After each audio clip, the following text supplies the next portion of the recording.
ایک بادشاہ نے کسی بات پر خوش ہو کر ایک شخص کو یہ اختیار دیا کہ وہ سورج غروب ہونے تک جتنی زمین کا دائرہ مکمل کر لے گا وہ زمین اس کو گفٹ کر دی جائے گی، اور اگر وہ دائرہ مکمل نہ کر سکا اور سورج غروب ہو گیا تو اسے کچھ نہیں ملے گا۔ یہ سن کر وہ شخص چل پڑا۔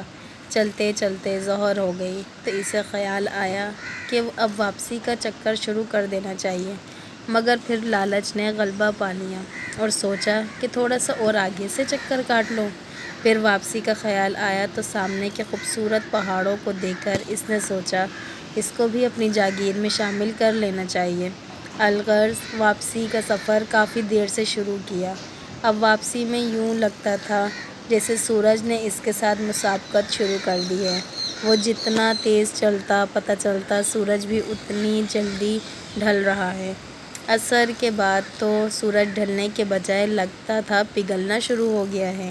وہ شخص دوڑتا شروع ہو گیا کیونکہ اسے سب کچھ ہاتھ سے جاتا نظر آ رہا تھا۔ اب وہ اپنی لالچ کو کوس رہا تھا، مگر بہت دیر ہو چکی تھی۔ دوڑتے دوڑتے اس کا سینہ درد سے پھٹا جا رہا تھا، مگر وہ تھا کہ بس دوڑے جا رہا تھا۔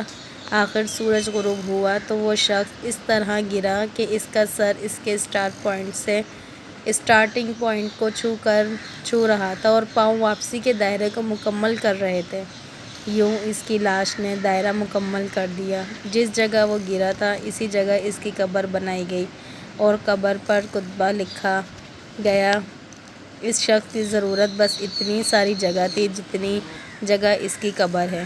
اللہ پاک نے بھی اسی طرف اشارہ کیا ہے، والعصر ان الانسان لفی خسر۔ آج ہمارے دائرے بھی بہت بڑے ہو گئے ہیں۔ آج ہم بھی سبھی حاصل اور لا حاصل کے دائروں میں گھوم رہے ہیں۔